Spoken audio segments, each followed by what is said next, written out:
ദൈവത്തിന് മഹത്വം. യേശുക്രിസ്തുവിന്റെ വീണ്ടും വരവും പ്രവചന പഠനവും ഇസ്രായേൽ ചരിത്രവും 238 ഭാഗത്തേക്ക് ഏവരെയും പ്രാർത്ഥനയോടെ ക്ഷണിച്ചുകൊള്ളുന്നു.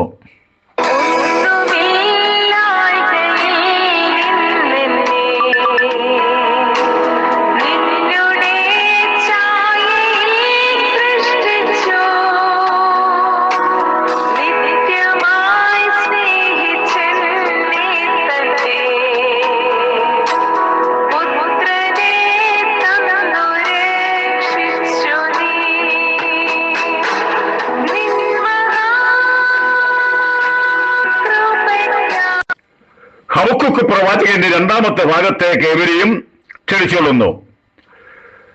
ഹബക്കൂക്ക് പ്രവാചകൻ എന്നാണ് അദ്ദേഹത്തെ പറ്റി സംബോധന ചെയ്തിരിക്കുന്നത്. ദർശിച്ച പ്രവചനങ്ങളെ, തന്റെ ദർശനം മുഴുവൻ കണ്ടിട്ട് പ്രവചിക്കുന്ന ആളാണ്. ഇനി നമുക്ക് 3-ാം അധ്യായത്തിൽ നോക്കിയാൽ താൻ പ്രവചനത്തിന്റെ ഒരു പ്രാർത്ഥനാ ഗീതം പാടുന്നു, ആ അധ്യായം മുഴുവൻ. ഇനി നമുക്ക് 2-ാം അധ്യായത്തിലെ ചില ഭാഗങ്ങൾ ശ്രദ്ധിക്കാം. 2:1 മുതൽ വായിക്കുമ്പോഴേ, ഞാൻ കൊത്തളങ്ങളിൽ കാവൽ കാത്തുകൊണ്ടിരിക്കുന്നു എന്ന് പറഞ്ഞാൽ തനിക്ക് ഒരുപാട് ആടുമാടികൾ, കന്നുകാലികൾ എന്ന് വേണ്ട കൃഷിസമ്പത്ത് ഒത്തിരിയുണ്ട്. ഒരു സൂക്ഷിക്കുന്നതിന് വേണ്ടി ഒരു സൂക്ഷിപ്പ് സ്ഥലത്തിന്റെ പേരാണ് കൊത്തളം. താൻ അങ്ങനെ കാവൽ കാത്തുകൊണ്ടിരിക്കുമ്പോൾ തന്നെയും തന്റെ സമ്പത്തിനെക്കാട്ടിലും വലിയതേ ദൈവം എന്നോട് ഇത് സംസാരിക്കുന്നു എന്ന് ഞാൻ ശ്രദ്ധിച്ചിരുന്നു. ആ പ്രവാചകന്റെ ചിന്ത മുഴുവൻ ദൈവത്തിൽ കേന്ദ്രീകരിച്ചതാണ്. ദൈവം ചില കാര്യങ്ങൾ പറഞ്ഞു, ആ കാര്യങ്ങളെ നമുക്ക് ചിന്തിക്കാം. ദൈവം തന്നോട് പറഞ്ഞ കാര്യങ്ങൾ: 1, നീ ദർശനം എഴുതുക. 2, ഓടിച്ചു വായിക്കത്തക്കവണ്ണം അത് പലകയിൽ തെളിവായി വരയ്ക്കുക. 3-ാമത്തേത്, ദർശനത്തിന് ഒരവധിയുണ്ട്. 4, അത് സമാപ്തിയിലേക്ക് ബന്ധപ്പെടുന്നു, സമയം തെറ്റുകയില്ല. ഈ 4 കാര്യമാണ് അദ്ദേഹത്തോട് പറഞ്ഞത്. നമുക്കതിനകത്ത് ചിലത് തിരഞ്ഞെടുക്കാം. 1, നമ്മൾ കണ്ട ദർശനങ്ങളൊക്കെ നമുക്ക് എഴുതി സൂക്ഷിക്കാം, നല്ല കാര്യമാണ്. എന്നാൽ 2-ാമത്തെ കാര്യം നമ്മൾ ചെയ്യാൻ ഇച്ചിരി ബുദ്ധിമുട്ടാണ്. അതൊരു പലകയിൽ തെളിവായിട്ട് വരയ്ക്കുക അല്ലെങ്കിൽ എഴുതുക. ഓടിച്ചു വായിക്കത്തക്കവണ്ണം അത് പലകയിൽ തെളിവ് എഴുതുന്നു പറഞ്ഞാൽ, നമ്മളെ ബസ്സിലൊക്കെ യാത്ര ചെയ്യുമ്പോൾ വലിയ ബോർഡൊക്കെ കാണുമല്ലോ, വായിക്കാൻ പറ്റുന്ന പോലെ വലിയ അക്ഷരത്തിൽ എഴുതുക. അല്ലയോ ഹബക്കൂക്കേ, നിന്റെ ദർശനം നാട്ടുകാർ കാണണം, നിന്റെ ദർശനം വീട്ടുകാർ കാണണം. വഴിയെ പോകുന്നതിനൊക്കെ ദർശനമുള്ളവനാന്ന് നീ വെളിപ്പെടുത്തണം. പക്ഷേ നമ്മളെ കൊണ്ട് പറ്റുമോ? ഞാൻ ഇതുവരെ ഒരു ബോർഡ് കണ്ടിട്ടില്ല. ഓരോ ഭാഷന്മാരുടെയും ആരുടെയും അല്ലെ പ്രവാചകന്മാരുടെയും അത് ദൈവം വളരെ ഉപയോഗിക്കുന്ന ദൈവദാസന്മാരൊക്കെ ഉണ്ടല്ലോ, അവരുടെ വീട്ടിന്റെ അവിടോ അല്ല ഹോളിന്റെ അവിടെ ഒന്നും ബോർഡ് കണ്ടിട്ടില്ല. കാരണം ദർശനം വായിക്കത്തക്കവണ്ണം എഴുതുക. 3-ാമത് പറഞ്ഞു, ഹബക്കൂക്കേ, ഇന്ന് ദർശനം കണ്ട നാളെ നടക്കുകയില്ല, അതിനൊരു അവധി വെച്ചിട്ടുണ്ട്, ദർശനത്തിന് ഒരവധി വെച്ചിട്ടുണ്ട്. 4-ാമത് പറഞ്ഞത്, അത് സമാപ്തിയിലേക്ക് നിന്നെ ബന്ധപ്പെടുത്തുന്നു, സമയം തെറ്റിയാലും ആ ദർശനം നടക്കും. എന്നാൽ ഒരു കാര്യം ഓർക്കണം, ദൈവം നമുക്ക് ദർശനമൊക്കെ തന്നു, ദർശനം വെയിറ്റ് ചെയ്യുകയാണ്. ദൈവികമായി ബന്ധമില്ലെങ്കിൽ ദർശനമൊക്കെ പോവും, പിന്നെ സമാപ്തിയും കാണുകയില്ല എന്നും കൂടെ നമ്മൾ ഓർപ്പിച്ചുകൊള്ളുന്നു. ഈ പ്രവചനത്തിനകത്തെ ഒരു പ്രധാന വാക്യമുണ്ട്. 2-ാം അധ്യായം 4-ാമത്തെ വാക്യം, നീതിമാൻ വിശ്വാസത്താൽ ജീവിക്കും. താൻ ലോകത്തോട് വിളിച്ചു പറഞ്ഞ ഏറ്റവും പ്രധാനപ്പെട്ട കാര്യമാണ്, നീതിമാനെ നീ വിശ്വാസത്താൽ ജീവിക്കണം. താൻ വലിയ സമ്പന്നനായിരുന്നെങ്കിലും വിശ്വാസത്തിൽ ജീവിക്കുന്നവനായിരുന്നു. നമ്മൾ രണ്ടും കൂടെ ചേർത്ത് കൊണ്ടുപോകാൻ പറ്റുമോ?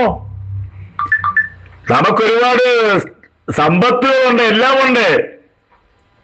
പിന്നെ നമുക്ക് ദൈവമായിട്ടുള്ള വലിയ വിശ്വാസം ഉണ്ടോ? നമ്മളൊന്ന് ചിന്തിക്കണം. നമ്മുടെ വിശ്വാസം പണത്തിലാണോ അതോ ദൈവത്തിലാണോ? എനിക്കെല്ലാം ഉണ്ട്, പിന്നെ ഞാനെന്തിനാ വലിയ വിശ്വാസത്തിനോട് കാത്തിരിക്കുന്നത്? എന്നാൽ ഒരു കാര്യം ഓർക്കണം, നീതിമാൻ വിശ്വാസത്താൽ ജീവിക്കുന്നു. തന്റെ ഈ ഭാഗം അല്ലെങ്കിൽ നീതിമാൻ വിശ്വാസത്താൽ ജീവിക്കുന്നുള്ള ആ വാക്യം പൗലോസ് 3 സ്ഥലത്ത് എഴുതി. റോമാലേഖനം 1-ാമത്തെ വാക്യം, ഗലാത്യർ 3:11, എബ്രായർ 10:38. അവിടെ കോട്ടി എഴുതി, എന്റെ നീതിമാൻ വിശ്വാസത്താൽ ജീവിക്കുന്നു. ഒരല്പം ചരിത്രഭാഗത്തിലേക്ക് കടന്നു വരുന്ന വിശദീകരണം താല്പര്യപ്പെടുന്നില്ല. 15-ാം നൂറ്റാണ്ടിലെ നവീകരണ നേതാവായിരുന്നു മാർട്ടിൻ ലൂതർ. ക്രൈസ്തവ യുഗത്തിലെ ലോകത്തിലെ മുഴുവൻ അറിയാവുന്ന വ്യക്തിയാണ്. അദ്ദേഹം ഒരു സമുദായത്തിന്റെ കർദിനാളായിരുന്നു. തന്റെ ജീവിതത്തിലെ ഏതോ നിരാശയോ പ്രയാസം കടന്നു വന്നപ്പോൾ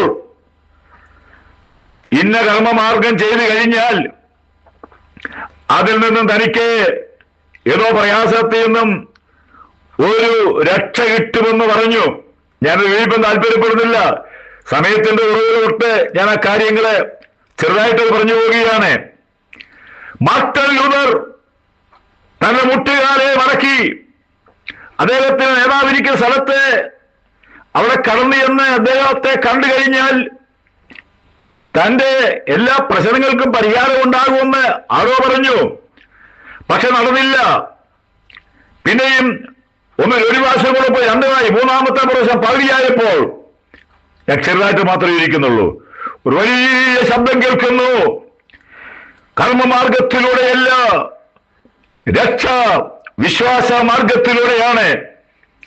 താനായിരുന്ന സ്ഥാനത്ത് നിന്ന് താൻ എന്നേക്കുമായിട്ട് ഗുഡ് ബൈ പറഞ്ഞ് 18-ാം നൂറ്റാണ്ടിൽ ആ വിശ്വാസഹീനായ മനുഷ്യൻ വിശ്വാസത്തിന് നവീകരണത്തിലേക്ക് ഇറങ്ങി തിരിച്ചു.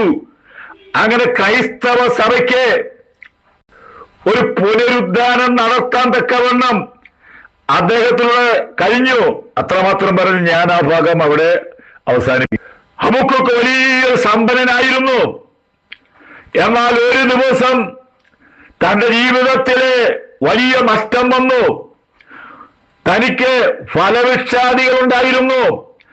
അത്തിവൃക്ഷത്തിന്റെ തളിർപ്പ് പോയി, മുന്തിരിവള്ളി പോയി, ഒലിവിന്റെ വരവ് നഷ്ടപ്പെട്ടു. ഇനി മൃഗമുണ്ടല്ലോ, മൃഗസമ്പത്ത്, ഗോശാലി, കന്നുകാലികൾ എല്ലാം നശിച്ചു. ആട്ടിൻകൂട്ടം തൊഴുത്തിരുന്നും അതും തകർന്നുപോയി. തന്റെ ജീവിതത്തിന്റെ കൃഷിഫലം മുഴുവൻ പോയി. തന്റെ ജീവിതത്തിന്റെ ആടുപാടിയ സമ്പത്ത് ഒറ്റ ദിവസം കൊണ്ടുപോയി. എനിക്കൊരു ചോദ്യം, ഞാനാണെങ്കിലും നിങ്ങളാണെങ്കിലും ഇതിന് നടുവിൽ നമ്മൾ എന്ത് ചെയ്യും? തകർന്നു പോകുകയല്ലേ? അദ്ദേഹത്തിന് ഉള്ളിൽ കിടക്കുന്ന നീതിമാൻ വിശ്വാസത്താൽ ജീവിക്കും. അദ്ദേഹം ഒരു പറഞ്ഞപ്രകാരം, എങ്കിലും ഞാൻ യഹോവയിൽ ആനന്ദിക്കും, എന്റെ രക്ഷയുടെ ദൈവത്തിൽ ഘോഷിച്ചുല്ലസിക്കും, യഹോവയെ കർത്താവിന്റെ ബലമാകുന്നു. ഇതാണ് ലോകത്തോട് പറഞ്ഞത്. ഇതൊക്കെ പോയെന്ന് പറഞ്ഞാലും ദൈവമായിട്ടുള്ള ബന്ധത്തിൽ നിന്ന് ഞാൻ മാറുകയില്ല. ഇതോടുകൂടി ഹബക്കൂക്കിന്റെ ഭാഗം ഇവിടെ അവസാനിപ്പിക്കുന്നു. നമ്മുടെ കർത്താവിന്റെ ഒരു ഏറ്റെടുത്തിരിക്കുന്നു. ഒരുങ്ങുക, പ്രാർത്ഥിക്കുക. ദൈവം നമ്മളെ അനുഗ്രഹിക്കട്ടെ.